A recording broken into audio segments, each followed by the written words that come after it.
It just might be the greatest sports franchise in the history of sports. A place where legends are made, and there's always something to talk about. Get ready to immerse yourself in pinstripes. Start spreading the news, hosted by Paul Semendinger and E.J. Fagan, a couple of doctors with a prescription for Yankee fever.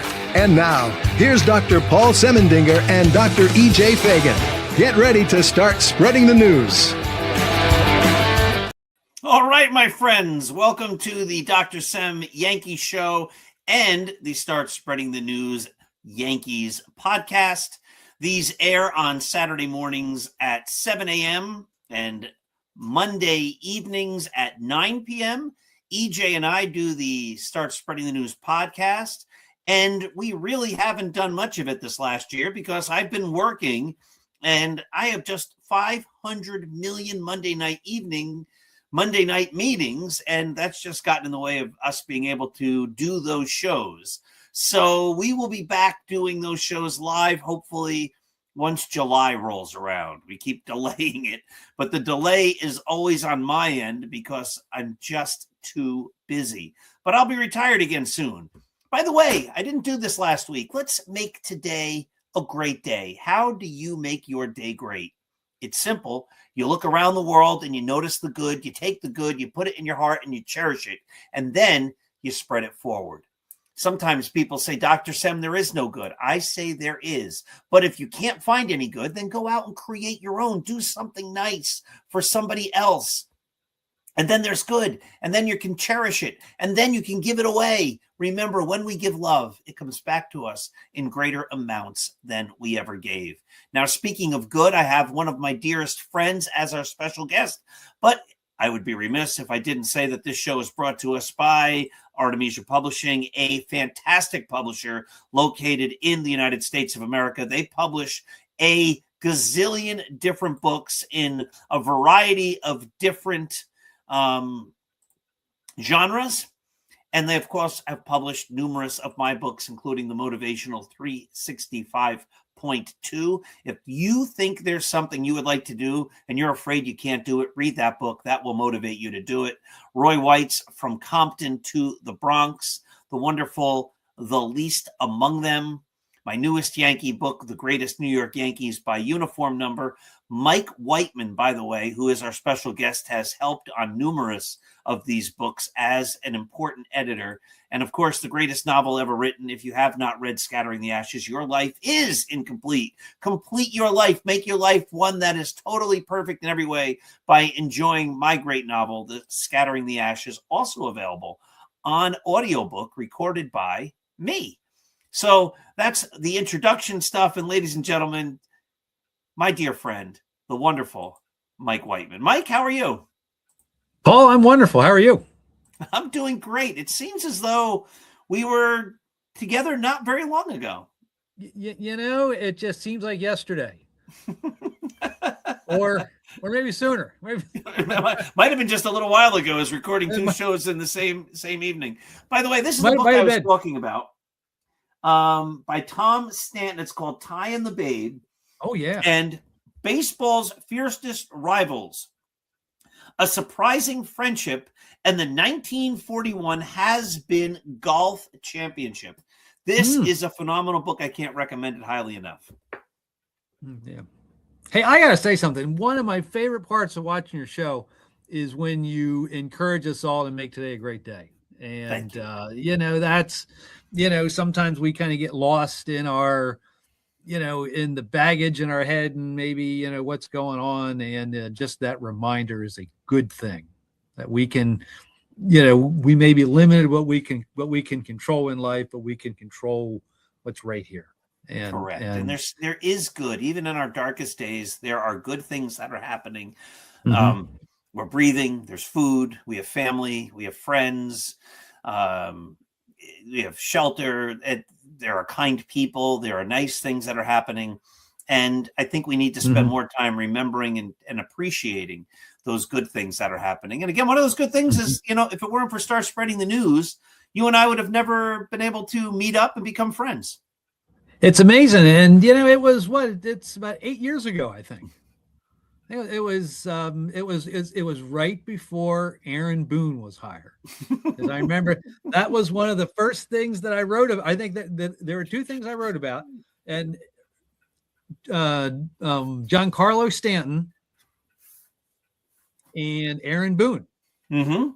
And I remember we were terribly excited about Giancarlo Stanton, and we thought him and Aaron Judge would just smack 50 home runs because both of them had hit like 50 plus home runs in 2017. So we figured that they would just smack 50 home runs all the time. Maybe the excitement of Aaron Boone wasn't quite as much, but we were quite excited about Stanton and about Judge together. Yes, we were. And we were wrong about Stanton. He, unfortunately, I think we were right. It was a great move. It just didn't work out. Mm-hmm. But the hesitancy of hiring a guy who never managed before to help lead the Yankees to a world championship proved to be precise and poignant and prescient, and I'm trying to think of other P words. Perfect, because all these years later, Aaron Boone is still trying to figure out how to lead the Yankees to a world championship. I remember I was a big Girardi guy. I liked Girardi a lot. I love Girardi. I like Girardi. He's a good manager and a good person. So yeah, I was disappointed when they fired him. And I was also perplexed. The P word. I was perplexed when they fired him after they made that run in 2017. Yes. And my problem with Aaron Boone was he had never managed. I'd managed more games than him. I'd managed Little League, and he hadn't even done that. And to turn over the kingdom of a team on the precipice of the World Series to a guy who doesn't have any experience leading a club, not in the minors, not in the majors, never was even a coach, didn't coach in them or manage in college ball or Little League or anything. And to say, yeah, we think you can do it was the biggest leap of faith. And he couldn't do it. He hasn't done it. Maybe he can someday, but he hasn't yet. It seemed to have been like a fad back then. That was a fad because I don't think Boone was. Well, I think there were some other guys like that as well. It just seemed to be kind of like a fad. I think wasn't like Robin Ventura. Wasn't he hired as a manager without managerial experience? Maybe. I don't remember, but maybe. And I think now, let's see, Carlos Beltran. That was later, I think, when the Mets had hired him. So I don't know. Yeah, I don't know, but it surprises me that he's 8 years in, and or no, he's 8 years in. Yeah, this is his 8th year as well. So so I don't know who will last longer, Aaron Boone with the Yankees or me with Start Spreading the News. You would Start Spreading the News because you ain't going anywhere. I'm not going anywhere. No one else will have me. And I won't let you go. We'll have to have a big contract negotiation when major media entities says they're going to pay you millions of dollars and I have to keep you. That's going to be tough. Call my agent. I can offer you some good pizza in Hershey every now and again, and breakfast at some diners. That's done. They should have had me negotiate with Juan Soto. He would have stayed as a Yankee. Juan, I can't give you a lot of money, but I can bring you over for pizza. We got a good pizza place we can take you. Yeah. JoJo's Pizza in Hummelstown, PA. It's not so bad. Not bad at all. Not bad at all. All right, so I think today you're going to try to stump me with all sorts of random baseball trivia questions.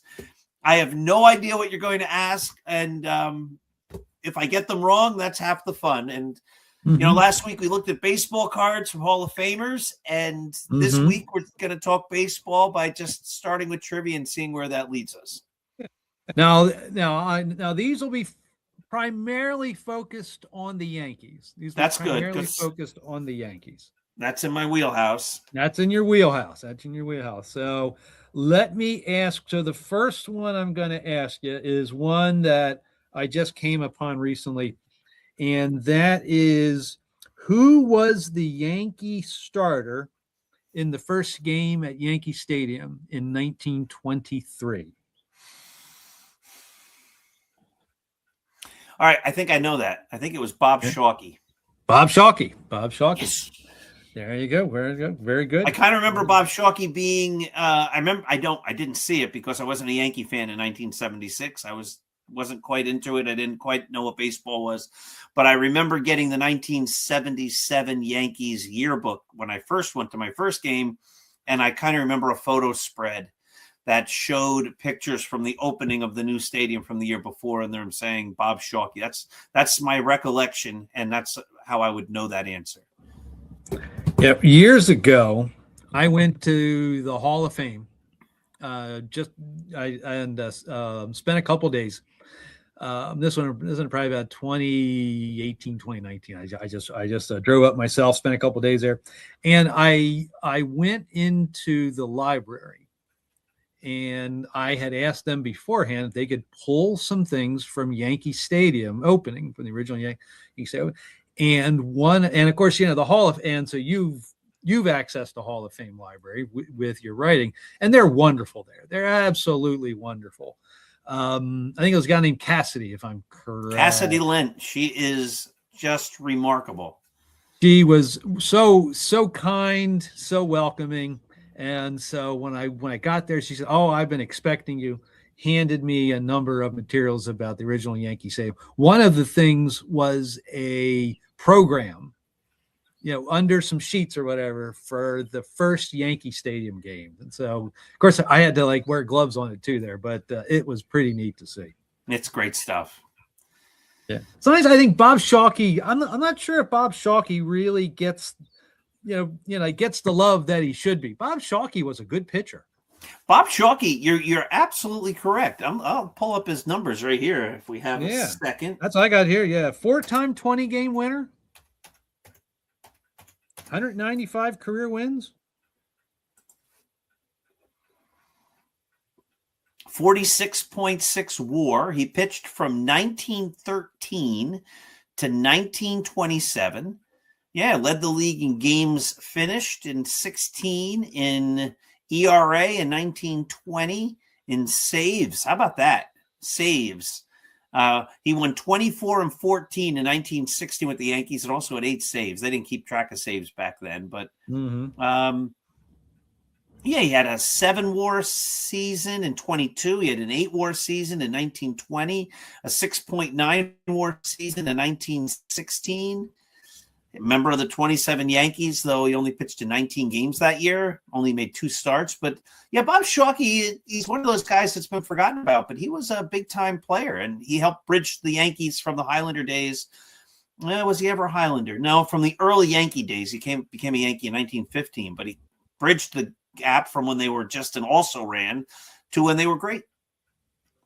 His 1916 season, 24 wins, 14 losses, 53 games, only 27 games started.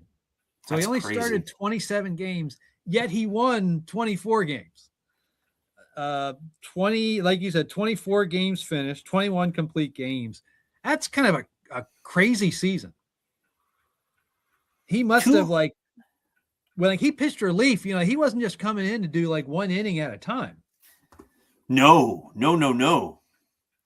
He was coming in and he was pitching and pitching and pitching. And what's that, 1916? 1916. Yeah, so I mean, Baseball Reference is the greatest. He pitched on May 2nd, May 5th, May 6th, May 12th, May 19th, May 24th, May 26th, May 30th. Some of those were starts. Some of those were out of the bullpen. 9 innings, 5 innings, 0.1, 1.1, 8 innings, 9 innings, 2 innings, 8 innings. That was just the month of May. Yeah, crazy. Yeah. Okay, I got another one for you here. All right, I'm 1 for 1. So before now, of course, we know Don Mattingly, one of both of our favorites, many Yankee fans' favorite player. His number was number 23. What was his number? No, that was not his first number with the Yankees. What was his first number? That's a great question. And it gives me an opportunity to plug the greatest new book I have, The Greatest New York Yankees by Uniform Number, where I go through and talk about every Yankee uniform number and who was the best at those uniform numbers. So, like, we highlight every single uniform number, and I pick who was the best player wearing that number. So Mattingly came up wearing number 46. 46. I'm 2 for 2. Then he sliced it in half. And his career took off. 23. Absolutely. Do you think Don Mattingly is a Hall of Famer, Paul? Yes. I mean, his overall WAR and all that, I think it's in the 40s. I think there's other first basemen who were better, like Keith Hernandez, who also belongs in there. If you asked me, you've actually changed my thinking on this, but if you asked me 10 or 15 years ago, I would have said, I love Mattingly. He's probably not a Hall of Famer. But, and I don't want to say watered down, but they have watered down. They've let many more borderline guys in. And this isn't to disparage Ted Simmons or Harold Baines, but Mattingly means more to the history of baseball, and he was a better player than those guys. Mm-hmm. And I know people disagree with the logic where you say, well, he's better than this guy. That guy brought the bar down to here, and he's better than them, so he should go in. Somebody says that's false equivalency or whatever. Well, no, it's really not. If you were better than guys that are there, you belong to be in there, and Mattingly belongs in the Hall of Fame. Mm-hmm. I agree. I agree, and I lean maybe a little further on the fame piece of it as well. And I think, I mean, like you can't just be famous and not be and be like a zero player. So I wouldn't go that far, but a guy like Mattingly, I think if you just look at the pure stats, he might come up a little shy or else maybe borderline. But then I think you get, what he meant to the Yankees, what he meant to the sport. And I think that pushes him over the top. I'm thrilled, living in Pennsylvania here. Of course, Don Mattingly now manages the Phillies. And, when I was a kid, the notion of Don Mattingly, managing the Phillies, that would have just driven me nuts. Because, Don Mattingly's a Yankee, not a Philly. But it has been fun watching him manage the Phillies and see them respond to him. You opened my eyes to the idea of having a bigger Hall of Fame. And so I just sort of have the question of, if Don Mattingly were in the Hall of Fame, would the Hall of Fame somehow be weakened? No, no one can make that argument. Like, the Hall of Fame's not what it once was because Don Mattingly's there. No, I think Don Mattingly enhances the Hall of Fame by being part of it. And so he needs to be there. Mm-hmm. Absolutely. All right. Let me fire I'm 2 another for 2. That's all right. 2 for 2. Okay, here. So we know that Mickey Mantle has a record 18 home runs in the World Series, in his World Series career. And of course, that's back when the Yankees, they were in the World Series every year back in the 50s and the early 60s. But which Yankee is in second place with 15 home runs? All right, so I'm going to need some guidance here. This isn't cheating necessarily. Okay. Is the question, I know you have some old-fashioned baseball digests that you're culling some of the questions from possibly. So I don't know, is this a question that's like from a 78 baseball digest, or is this a newer question? This is it is a newer source, but an older player. Oh, all right. Newer source, older player. So he could be in that 1978 Baseball Digest that I have. He could. All right, because then, all right. So just to be fair, because I never cheat and I always am honest about everything, but when we're doing this, so I don't want to pretend like I know everything and somehow I just have all the answers. I was going to say Bernie Williams if you said it was a recent question, because I know Bernie had a whole bunch of postseason homers. He might have the most postseason homers in history, but if it's not Bernie, because it could be somebody from an old period, I would have to say Babe Ruth. Babe Ruth is the man, yes. All right.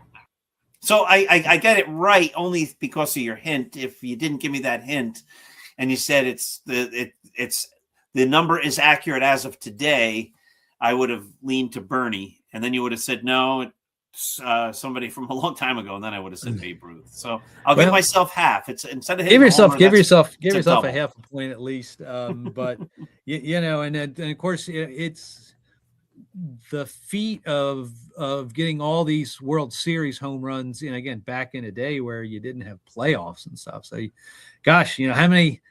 Yeah, and again, I like to ask, what if Babe Ruth had 3 rounds of playoffs every year, and how many postseason home runs would he have? Would he be on all the time too?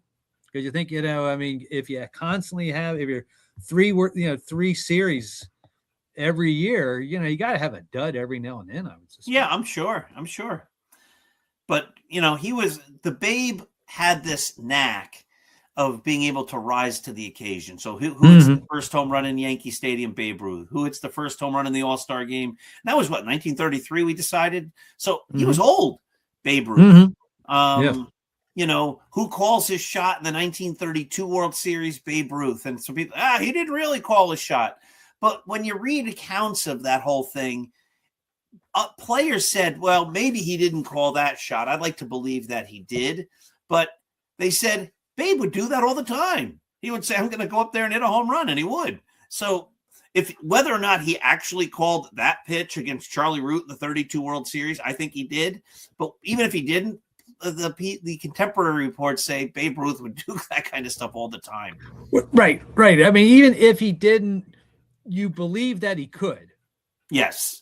You believe that he could. Absolutely. Wouldn't be like Anthony Volpe saying, I'm going to hit one and dead center field. Right. Like if he might do that on occasion, but he couldn't predict it because the likelihood of it happening is very limited. Right. Babe Ruth could do it because he was so far ahead of his contemporaries too. Like it was a different game he was playing at times. I think how he just revolutionized the game, and just is he? I mean, gosh, if you think of the most influential players of baseball, Babe Ruth, Jackie Robinson, it's Mount Rushmore of great baseball influence. Babe Ruth, Jackie Robinson, Willie Mays. That we should do a show on that sometime. That's a great one because I the first 2 are simple. Mm-hmm. You could argue George Wright, the Cincinnati Reds makes professional baseball, makes it something that people care about. Mm-hmm. If you want to talk about influence on the game, nobody remembers him, but I don't know if there would be professional baseball without George Wright. Right. And then, like when you argue Willie Mays, is Willie bigger than Mickey Mantle? Is bigger than Mickey Mantle, or is he bigger than like Stan Musial? Or Ted Williams, or Hank Aaron? Ted Williams might make a case for himself. Because not only was he a legendary baseball player, and toss in his military career, and toss in there's that air about him that he's bigger than life. So you might be able to make a little case for a Williams perhaps. games. But yeah, it's hard. I'm trying to think of any pitchers. I don't know there's any pitchers, Cy Young, of course, but I don't know, obviously didn't have the effect that, say Ruth and like Jackie Robinson had. It's a great story about Christy Mathewson because, he was a college guy, Pennsylvania guy, went to Bucknell, and he was one of the first clean cut major leaguers. Mm-hmm. And there was a picture that someone took of him back then. When they took pictures of baseball players, they took portraits. They were all rough and tumble guys. And then there was the picture of old Christy Mathewson, and he was clean cut, and he had a little wry smile on his face. And a lot of people say back then he was one of the reasons that he brought dignity to the game. So you could say him, Lou Gehrig with his famous speech and ALS and all that. It's a great topic. Yeah. I think Babe and Jackie are easy, and I think the rest it becomes a big debate on who it could possibly be or who they could possibly be. Mm-hmm. Absolutely. So okay, I've got another one here. In 1972, Yankees had a first baseman outfielder named Danny Cater. Mm-hmm. And he was traded to the Boston Red Sox. Easy. For who? Sparky Lyle. Sparky Lyle. Is Sparky Lyle a Hall of Famer, Paul? I don't quite think Sparky makes it. I think you can make an argument. He won the Cy Young Award in 1977. He was one of baseball's first true relievers, fireman. I think he was the first pitcher ever to have an entrance song. They played Pomp and Circumstance for a little while, and I think he actually said he hated when they did it, and they stopped it. I think they only did it for one season, and the legend grew that it was more than that. But you could make an argument for Sparky Lyle. I think before I'd pick Sparky Lyle, there might be like a guy like Mike Marshall, who pitched so much in the 70s. What, he pitched 100 games out of the bullpen in like 1974. He also won a Cy Young Award, I believe. There might be some other relief pitchers I would think about before Sparky. Again, I don't think Sparky would hurt the Hall of Fame by being in it. Mm-hmm. I think it's a harder case for him. Yeah. Well, it's interesting. I just scribbled down career WAR for three relievers. Sparky's at about 23. Bruce Sutter was at 24. And Riley Fingers was at about 25. Now, WAR's not everything. Not everything, and especially as a relief pitcher, like Sparky averaged like 1.5 WAR per year, which you think, well, gosh, that's not Hall of Fame. But as a relief pitcher whose contribution is coming in and pitching, back then, 2 or 3 innings to close out a game, you're not going to really accumulate a lot of WAR. But I was just reading something about Sparky, and had just taken a look at his career, and I think you're right. I think he falls maybe just a bit shy, but maybe not as shy as as we think. And of course, he doesn't have those gaudy save stats, because he pitched in the 70s and the early 80s. Right. Bruce Sutter is a borderline guy. I remember he got in before Goose Gossage, and I was annoyed with that because I think Gossage was a much more dominant, influential reliever. But they gave Bruce Sutter because supposedly he invented the cut fastball or whatever it was, or the forkball or something. And it just seemed like, really? I don't know. Bruce Sutter quite rose to that occasion. I speak no ill of Bruce Sutter because he's a local guy. Oh, nice. He's a local Lancaster County guy. So, well, maybe he'll be at the auction when we go. So, yes, I say we speak no ill of Bruce Sutter. Bruce Sutter, Gene Garber, Tommy Herr, local guys. But, nice. Tommy Herr, yeah, second baseman on the St. Louis Cardinals there in the 80s. Yeah, real good second baseman. Baseman. Okay. We all know about the flip in 2001 Yankees against the then Oakland Athletics. I think Terrence Long smacks a ball into the right field corner, and the errant throw that is scooped up by Jeter flipped, looking like an option quarterback from college football to Posada, tags out. I think was it a Jeremy Giambi, I think. Who made the errant throw from right field? Shane Spencer. Shane Spencer. You got it. You got it. Boy, I'm hot today. You are hot today. Wow. This is great. I'm feeling like I'm very smart. Yeah, you are very smart. You are very smart. Do you remember 1998 Shane Spencer in 98? Oh, the home run dispenser. I never saw anything like that. Oh, yeah, we did. Kevin Moss was similar to that, but in 1990. Okay, yeah. But I think Spencer, didn't he like smack a bunch of grand slams too? He might have. He might have had at least 1 or 2 grand slams there. Yeah. And then he missed an optional workout or something. Maybe it was in 2000 against the Mets as the Yankees were preparing. I forget. There was some type of controversy. He didn't go to a practice, an optional playoff practice, or before the World Series, and people were annoyed.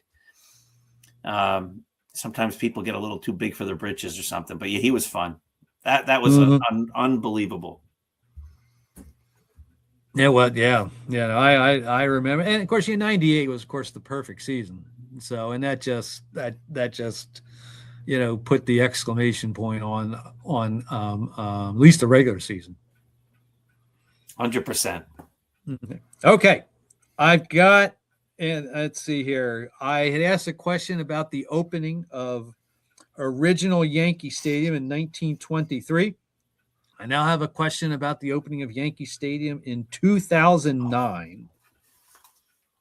The new Yankee Stadium. Who hit the first home run? Oh, I think that's the one question I saw. That was Jorge Posada. All right. I'm sorry. All right, here. Let's actually the new Yankee Stadium opened in I think the very first game was April 3rd, 2009. It was my son Alex's birthday. It was a scrimmage. It was against the Chicago Cubs, and we got tickets. I took him to the opening of the brand new Yankee Stadium. I was there with Alex the day it opened for their very first game. That was cool. Yeah, that would be cool. Okay, here. Let me see here. All righty here. I'm starting to run shy here. Let me see here. Okay, here. Okay. Oh, no. Okay. On August 25th, 2011. Oh, God.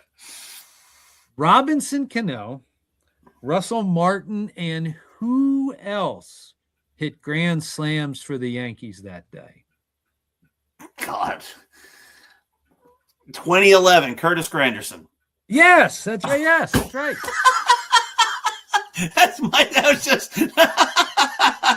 That was nothing more than a guess, a shot in the dark. That was just somehow you're playing basketball and you take the ball at the end of the gym period and you throw it in the air and it just happens to go in the net. And they're like, wow. You're like, yeah, well, it happens all the time. I'm glad you said it because I was going to start singing, the Grandy Man, the old John Sterling. Who I miss greatly. Oh my gosh, he was so much fun. It was so much fun. Again, I don't want to besmirch the current Yankee announcers. They're professionals. They do their job. But John Sterling had a voice that felt like you were listening to a baseball game, and the current Yankee announcers don't have that. Their voice doesn't resonate like that. And I used to love to go to sleep if there was a game on and fall asleep to, and it'll be a 3-2 pitch to Jeter, swung on and bounced to short. And it was just rhythmic and the intonation and everything. It was just soothing. I've tried falling asleep to the modern day announcers, and it doesn't work. Yeah. And I miss that. Yeah. He was a classic, that's for sure. I loved him. All right, why don't you give me one more, and then we'll wrap this thing up. All righty here. So I'm just going to pull out here. Oh, let's see here. Okay, here. No, we're not going to do that one. I'm not going to do that one. We're going to go to another one here. Is this from an old Baseball Digest? I was looking. I just love. I'll do a commercial. I just love Baseball Digest. You actually subscribe to the online where you can read every single issue. I do. You can read every issue back. I think the original Baseball Digest was like early 1940s. And so you can go back online, see every Baseball Digest. And that's crazy. It's just, I've used it so many times for my writing to start spreading news. So I just do it for fun. And, and it is one of those things that I just, there's no question. I just renew it every year. Just renew it every year. I used to love it when it was a little magazine. Mm-hmm. When they were small, I would read them. Yep, just like that. And I'd read them with my breakfast every morning. And I'd read the same issues 1,000 times. And my dad was a school teacher, and his library got Baseball Digest, his school library. But they didn't keep the things at the end of the year. Maybe they kept them for a year or two, but then they didn't keep magazines ad infinitum in an old school library. And then rather than throwing them out, my dad would take the ones they were, I guess they spread them out on a table. These are all going to be discarded if anybody has any use for them. And he would bring home the old Baseball Digests, and I'd get to read them and read them and read them over and over and over again. Yeah. Okay, last question. Of course, we know the Yankees and their fabled history and their captains. Oh, boy. And so the question, here, Yankee captains, Gehrig, Munson, Nettles, Mattingly, Willie Randolph, Greg Nettles. Wasn't Ron Guidry, I think, a co-captain? Co-captain with Willie Randolph. Yep.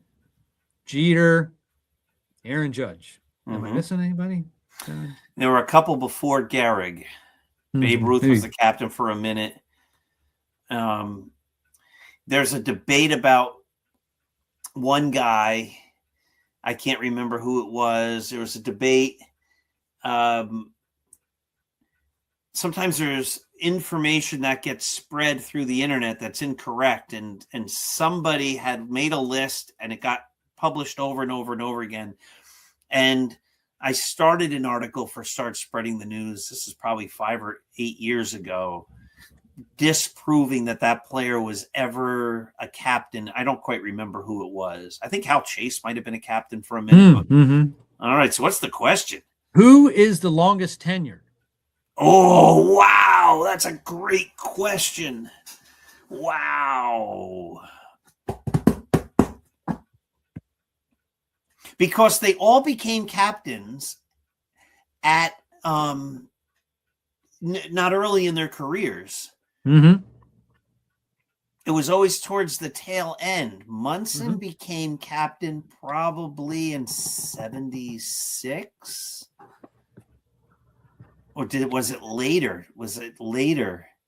I once wrote an article, too, about the fact that it might be in the Least Among Them. I might have a chapter in the Least Among Them about this, where I don't know if the Yankees have ever won a world championship, or they haven't won many world championships with captains. Like most of Gehrig's career, he wasn't the captain. I mean, I guess they did at the end because they won in 36, 37, 38, and 39, and he was on those teams. I forget exactly what the premise was, but there was something about when the Yankees have a captain, they don't necessarily do great. Jeter became captain after the Yankees won all those World Series, I believe. All right, I'm going to go with Aaron Judge. That's just my crazy question because he's been the captain for a number of years, either him or Jeter. I'm gonna go with Judge. Jeter. All right. I swung and missed. I had a long foul ball, and it was caught at the warning track. This is my runner-up guess. It was a good effort. When did he become captain? Do you have that? Oh, I don't, but wasn't it somewhere around like 2003 or so? I think it was later. Was later? Okay. It was right around the time, wasn't it like around a time, I think, where maybe 05? Maybe he was, maybe like Steinbrenner wasn't happy with him originally, and maybe he like tried You are to amazing. do June 3rd, 2003. I thought it was later. it. Okay. So they did win a World Series with Jeter as the captain. 2009. Yeah. All right. When did Thurman Munson become captain? Do you know? Oh my, I do not know that.